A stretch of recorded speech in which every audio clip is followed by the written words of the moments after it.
Retro.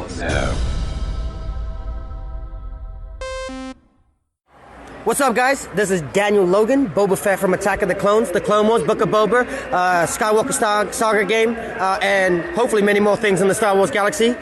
You are listening to Jay and Dennis on Podcast Stardust. Yep, this is the way I've spoken.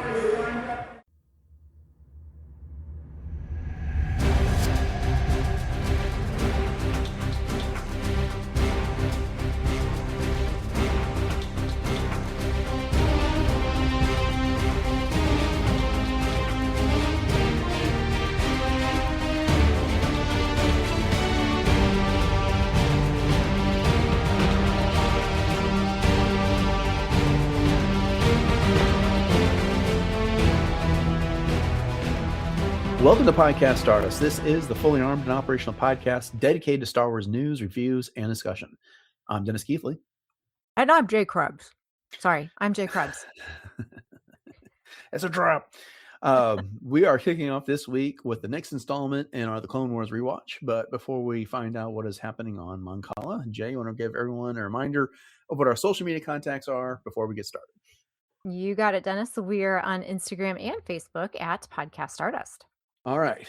The dish is aligned. The signal is boosted to maximum output. The shield is down. We are now broadcasting to the galaxy. So we're going to be discussing episode 1 of season 4 of the Clone Wars. It's the beginning of a new story arc. It's called Water War. It features the Mon Calamarians.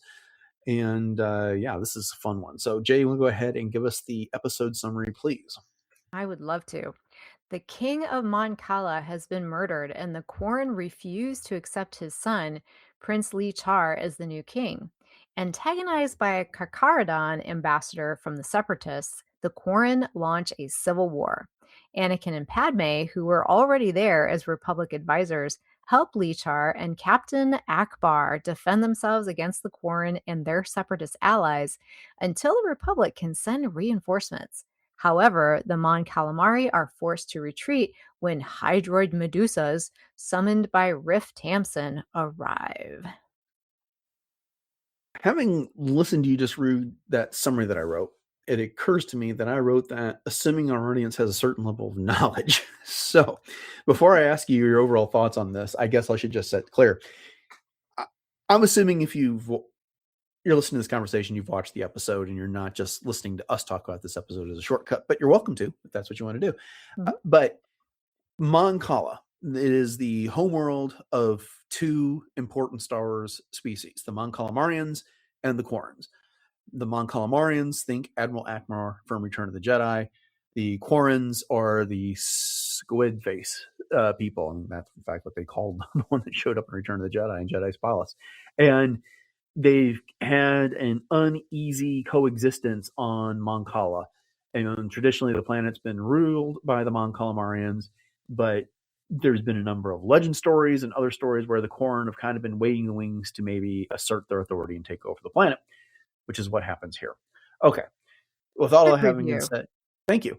What was your overall thoughts on this episode? Well, it's definitely a very diverse episode, in comparison to a lot of the other types of terrains and worlds that we typically see in Star Wars. I mean, this is something that I feel like obviously could only have been done in animation. I guess with today's technology, you can do anything. I mean, look at Avatar, look at, all of these other movies and things that we have gotten. But I just think that it was such a great way to explore these types of societies in their native existence, if you will. And because one thing that Star Wars is always known for is the diversity of those different types of terrains. And it also gets teased, because what planet has one type of ecological feature? Well, most of them in Star Wars actually do. But there was just some really fun battle scenes in this, and I guess fun isn't really the word for it.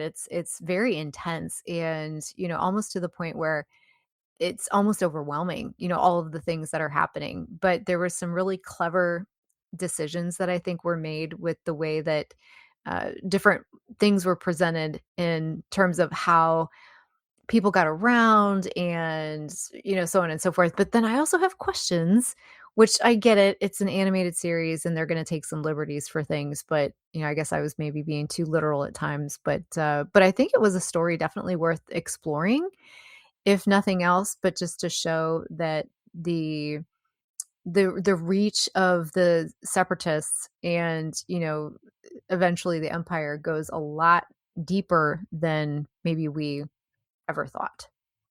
Right. So it's interesting you said that, this is a story that could really go into an animation. It's funny that you should say, because when I watched this, I watched it twice actually in the past week, because initially I was thinking we had already covered the last 2 episodes of season 3 of the Clone Wars, but turns out that was on Starship Savers and Scoundrels, and so we had to go back and cover those. But when I was rewatching it again for this conversation, one of the things I thought is like, I would really love to see this in live action. Yeah. I would love to go to Mon Cala in live action and explore some of that terrain, because we know like their buildings are essentially like an extension of their starship architecture and the like. And in fact, in other sources like the comics, some of those buildings in fact take off as starships. So that's something to discuss another day. But I loved it, and it was one of the things where I was kind of like of two minds about it. It's like, I think this story arc could be a cool movie, but at the same time, it's like, but so much of it depends on the secondary character of Lee-Char, and not so much Anakin and Ahsoka and Padmé, our real heroes that we want to know the most about. So perhaps not, but I still someday would love to see them go to Mon Cala. I mean, we've had the episode of The Mandalorian. I can't remember which world they went to. It was not Mon Cala, but it was mainly inhabited by Mon Calamarians and Qurren. When they were taking the frog lady from one place to another, and then that's where they first ran into Bo-Katan and some of the other Mandalorians, the Night Owls, I should say. So these type of things have happened, but not to this extent. Watching this, I couldn't help but also think of Chapter 5 from Gendy Tartakovsky's Clone Wars microseries. And I went back and rewatched. I mean, it's only 3 minutes, so it's not like it took a whole lot of time to do. And it's not the exact same story, but there are some similarities. In Gendy Tartakovsky's little episode, that sounds dismissive, and I don't mean to come out that way, but in the short story that he told, he was saying that the Qurren and the Mon Calamarians, they have it the same world, and the Qurren are using the Civil War with the Separatists as basically a way of attempting to break away and take over the planet from the Mon Calamarians. And it is Kit Fisto that gets dispatched to this world to lead the Republic and Mon Calamari resistance to it. So it doesn't rely on Anakin and Padmé and Ahsoka. Of course, there was no Ahsoka at that point, but Kit Fisto does show up with reinforcements in this episode, and he does fight off like this major separatist weapon that comes out of this crevasse at the bottom of the ocean floor. In this episode, kind of ends with these Hydroid Medusas coming up. So I can't help but wonder if George Lucas said, basically told Dave Filoni, I really liked that episode that Gendy did, and brought some of that influence forward for this episode. Yeah, I think you're absolutely right. I mean, there's got to be some inspiration there because there's definitely a lot of similarities. And, just Kit Fisto, just in and of himself, just being in both, and especially the fact that he's bare chested in both. I mean, come on, that's just, it's a little too convenient, I guess. But it makes sense because he's in his element and he's always smiling, So. Right. Yep. The other thing is that I remember when that episode from the micro series came out, Kit Fisto had that lightsaber that worked under the ocean. Right. And it's kind of like that scattered light pattern. It's all jagged and whatever. And it created a lot of debate at the time. Like, well, is this a special lightsaber? And a lot of people would swear up and down that it was, that the average lightsaber couldn't work underwater. And I think the primary source that people were citing for that was that in a deleted scene from The Phantom Menace, Obi-Wan's lightsaber shorts out because it falls into the swamp. And so, why, if that's the case, then why is it Kit Fisto's works? But we see Anakin and Ahsoka and other Jedi using their lightsabers with no problems, not even getting distorted underwater in this episode. Right.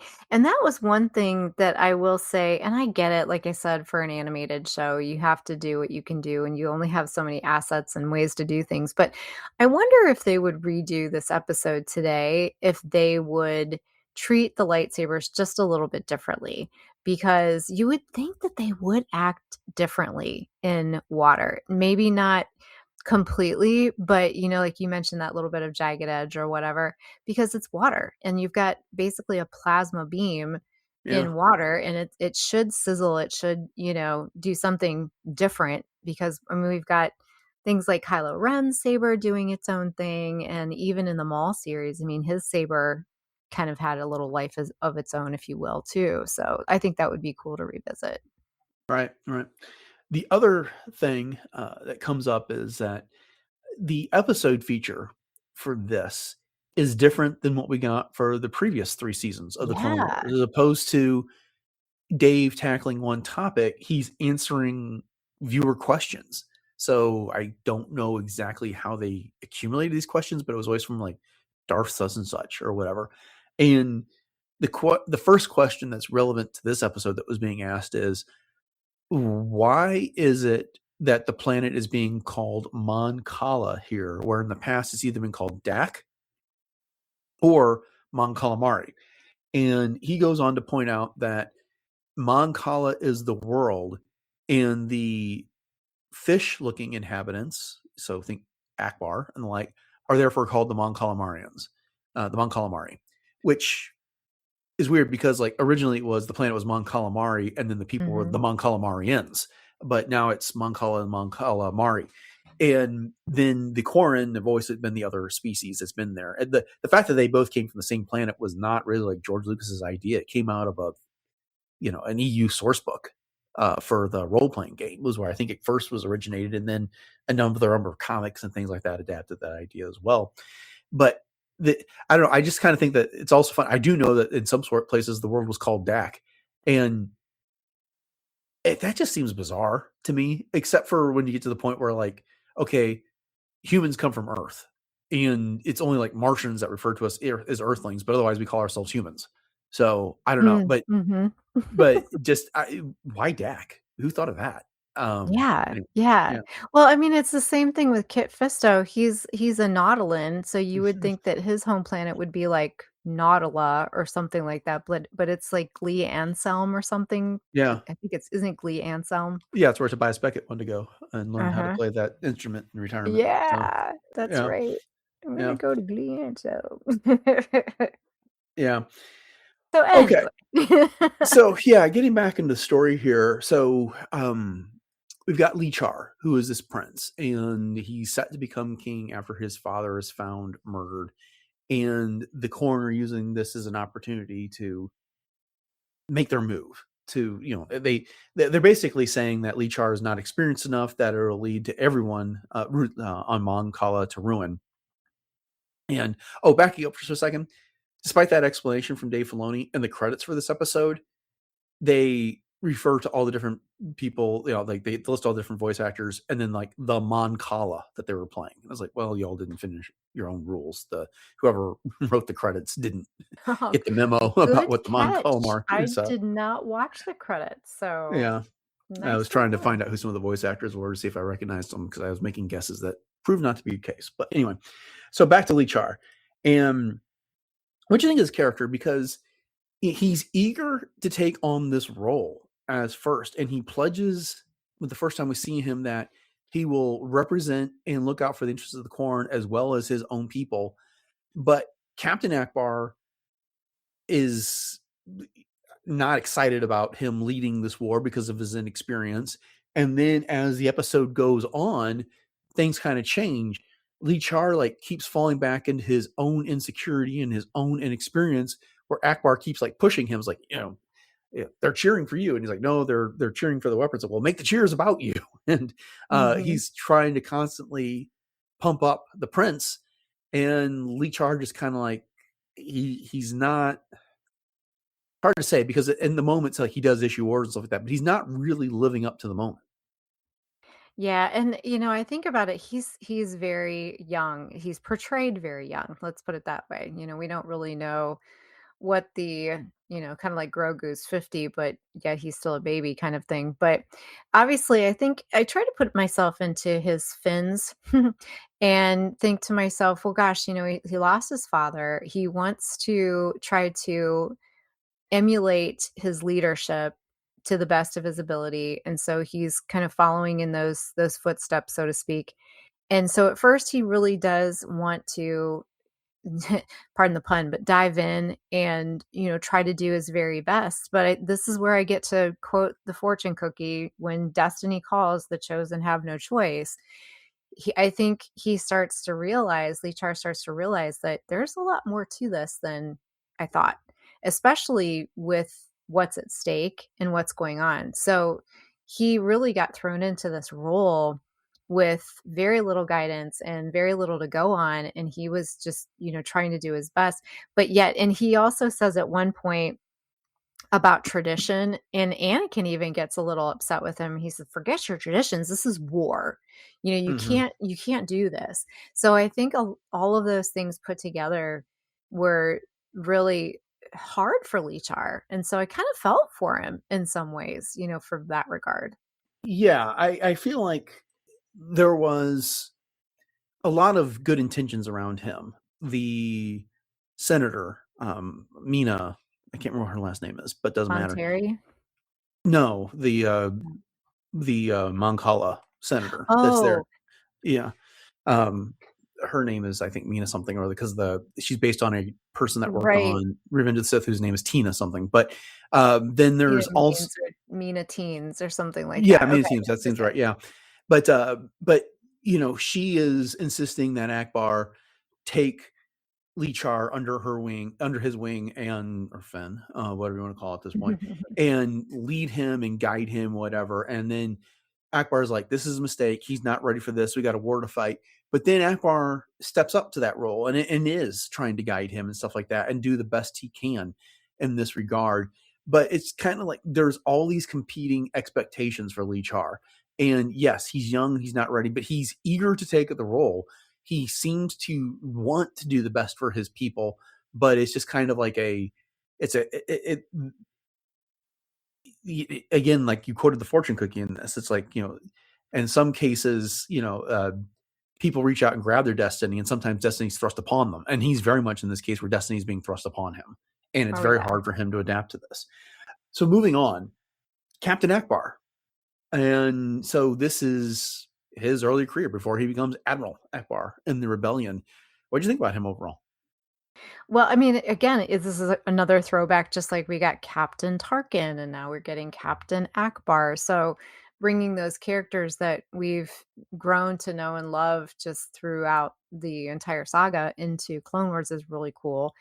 And, obviously he's got a job to do, and he's not very different than, what we see of him in the other sources that we've gotten him. He's very, no nonsense. This is what needs to be done. And, just kind of goes right at it. What do you think? I like that they worked him in this. It's fun. One of the things we've talked about a lot lately is the small galaxy syndrome that we get with Star Mhm. Wars. In the last episode, it was the fact that Ahsoka and Chewbacca met, and of course, Ahsoka meets Luke Skywalker in the Book of Boba Fett, and then Chewbacca has met Yoda, and yet Chewbacca never says anything about these Jedi to anyone that might want to know. And Right. so, but now we have Anakin meeting Akbar and Padmé meeting Akbar, and of course, the great thing about this is that there's not really Padme is going to die in Revenge of the Sith, so it's not like she can pass this on to any of our original trilogy characters. But there's not really a reason for Anakin to pass on like his experience with Akbar when he's Darth Vader to anyone that would matter in that regard. But I did kind of like getting this background of Akbar. I mean, they do a fun little riff off of "It's a Trap" to "It's an Attack" in this Mhm. one, but I liked it, and of course he's got a role to play in the next two episodes in this arc as well. Yes, definitely.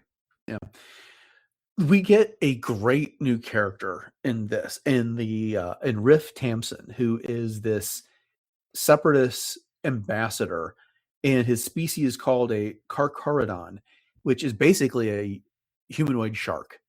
And I think they did such a great job designing this. I mean, he's basically a shark on two legs, but when he's in the water, he puts his legs behind him and he can fold his feet so that looks like a shark tail, and he can propel himself around. He gets the hinging jaw action going on that we know great white sharks and like have, and he's super, super aggressive. He's there at the beginning meeting where you've got the Qurren and the Mon Calamari meeting, and Lee-Char is professing how he's going to be a leader for everybody, and Riff shows up and is like, shut up, don't talk, and you're not. And then he like refuses the Republic representatives, which is Anakin and Padmé speak, all the while like thrusting forward the Separatist position, the Qurren position, stuff like that. He's very, very aggressive in his diplomacy, in his action. He participates in the fight and really decimates people. I thought this was an amazing character. Yeah, he was very cool. What I liked about him was exactly everything that you said, is that they took all of the features of a great white shark and put it into what would be more of a human-ish interpretation of him. I mean, even down to the fact where he was, headbutting the tube and creating, those concussions within the tube and then eventually breaking through it and almost going on like a feeding frenzy kind of thing. So, you get that impression that, oh my gosh, like this being is unstoppable when it comes to that. And I think that the design was really, really cool. For me, he was just a little too on with, an earthly animal, because we've got, the Mon Cala and the Quarren, and, they're just different enough, even though they may resemble certain things, that they kind of have their own alien feature. He just didn't feel alien enough to me. He just reminded me of Bruce from Finding Nemo, just a meaner version of him. But he was cool nonetheless. He was very cool. I mean, I think the way that they used him was pretty awesome. Well, I mean, he's not the last aquatic species that's going to show up in this story arc. And Right. I guess that didn't bother me too much. I mean, we've got the Mon Cala, which, they're based off fish. And I remember having I can't remember exactly what it's called, but a Google-eyed goldfish when I was a kid. And that very much looks like Captain Ackbar. And then, of course, you got the Qurren, which, look, you take their heads off their bodies and they're squids. They're very on the mark with that. And, we've got the Gungans, who are essentially amphibians. But there's a number of species. And, Kit Fisto is essentially a octopus, in a way, just without the suction cups on his. I guess I didn't make that connection before. Head tails. That's true. But that's kind of like the great thing about this arc, is we get all these different like aquatic species from around the galaxy, like showing up in this one place to contribute cool. to the battle. So it really works for me. That was the only one of the questions that Dave Filoni was asking about, whether they're going to see Karkarodons again, and he's like, yeah, you're going to see a few of them wandering around, but there's some other cool things are going to happen this season. And which is true, because he mentioned impressions. Oh, thanks. But Maul's going to make a return in a major way in this season, so a lot of good stuff coming up. Yeah, that's exciting. So this episode is wave after wave of things happening in the battle. The Qurren attack, and then the Mon Calamari are fighting them off, and then the Republic reinforcements led by Kit Fisto and Ahsoka show up, and they kind of turn the tide of the battle. And then the Qurren regroup with the Separatist battle droids, and then they send in the Hydroid Medusas. Okay, I'm about to ask you what you think of the Hydroid Medusas. I think they're a cool concept. They look like giant robotic jellyfish. Because they're he describes them as half machine, half monster from whatever planet is that Karkarodons come from. But all they really do is kind of float up through the middle of the Mon Calamari battalions, or wherever it is that they're posted out, and then lazily float out their tentacles and shock people to death. But they do kind of pave the way for the Separatist droids to come in behind them and kind of clean up. So anyway, it was a cool idea. I'm just not sure what I think about the execution. What was your thoughts? Well, they're definitely described as being, unbeatable. I mean, when we first hear about them, Prince Lee-Char's like, "We can't beat them. There's no way to stop them." So they're definitely intimidating. And again, just drawing from, earthly experiences, that's what jellyfish do. They look so benign and they're just sort of floating and sort of just doing their own thing. But then, the next thing you know, if you get anywhere near them, zap. So Yeah. I think that that's kind of what they're intended to do, is to be, maybe unexpected in that way, but obviously Lee-Char knew what they were up against. Yeah, I just kept like, swim the other way, guys. They're not going Right. that fast.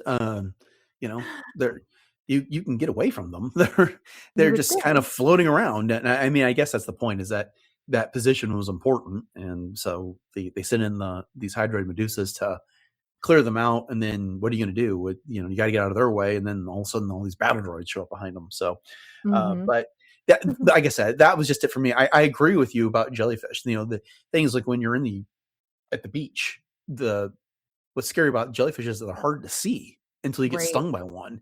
But these you can clearly see. They were gigantic. They were yellow. They had electricity sparking between their tentacles. Just go the other way. Yeah. So anyway, I don't want to harp on Yeah. that too much, No, but you're good. No, I will say though, I loved seeing the scuba clones, because mhm, that is just that's one of my favorite designs, for clone troopers and that particular armor. So it mhm, was fun to see that. yeah. There's two other things that stood out to me from this episode. One, when Ahsoka shows up on the scene and she's got that little scuba speeder type of a thing, and then she rescues Lee-Char, and they're fleeing from Tiff this entire time, and or Rift, I should say, Rift Hampson. And so, I like the fact that she continues to grow into her own. She maintains confidence, and she realizes when like, hey, we don't have to get out of this little tunnel. Those little speedy tunnels were cool that they had, Mhm. tubes that they're going through the water, and then of course, Riff is attacking it like a shark would and breaks through, and so that was pretty cool. And then the other scene where Anakin loses his scuba helmet on there, and he's like doing his best to fight off everyone while he's losing his breath. And Ugh, then Ahsoka yeah. shows up at the last second and gives that back to him. So I thought those were two outstanding moments from the Yeah. episode. That's one thing that I just have a fear of drowning.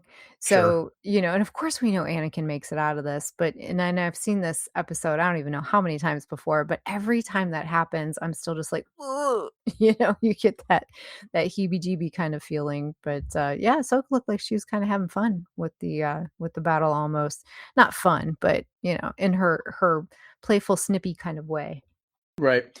And then there's like that last important message of the episode, which is when Akbar and Anakin convince Lee-Char that they need to leave the field because the Hydroid Medusas and the battle droids behind them are just wreaking havoc. And Akbar says, the hardest lesson the commander can learn is how to live to fight another day. So, Mhm. put in different terms, discretion is the better part of valor uh, Mhm. in that regard. And so it's like, we can't win here. There was no point in sacrificing everybody and everything. Let's go regroup. So, I don't want to overstate it, but it is like one of the first lessons that Lee-Char like really takes to heart out of all this. Right, right. Yeah, and it's Yeah. a tough lesson for sure. Yeah. All right. Well, anything else you want to touch on before we wrap this up? I just thought the design was cool with the costumes, if you will, of the different characters with the scuba with Padme and Anakin, and I did try to figure out exactly how Ahsoka's was attaching to her headpiece, but Yeah. like I said, that's one of those things that I just have to let go. Sure. Sure. But other than that, it was a fun episode to revisit for sure. Yeah. Yeah, I'm looking forward to getting to the next two episodes as well, because Mhm. Mhm. it's such a back and forth fight, and so many things like take a good turn, then take a bad turn, and lot to cover here. But it'll be fun next couple weeks. Yeah, for sure. Okay, well then that'll do it for this episode of Podcast Stardust and our discussion of this episode of the Clone Wars. We hope you'd enjoyed it, and if you want to hear more what we have to say about the Clone Wars as we continue with our rewatch, make sure you subscribe to the podcast on your podcatcher of choice. You can find all the back episodes, all 1,050 of them, over on RetroZap, as well as several other great podcasts that are currently on the network. And we appreciate your ratings, reviews, and comments on whatever podcatcher that you use that supports those things. I always love digging in and finding those things and responding where and when I can. So please keep that stuff coming. Jay, you want to remind everybody one more time what our social media contacts are and where else we can be found online? Absolutely. So you can dive into our Instagram and Facebook pages at Podcast Stardust. And we also have all of our Pinterest boards available for all kinds of fun things for everything Star Wars. And then we also have our 2 YouTube outlets. So we have the traditional YouTube as well as YouTube Music. So please head over to both of those, like, subscribe, share those out, leave us some comments.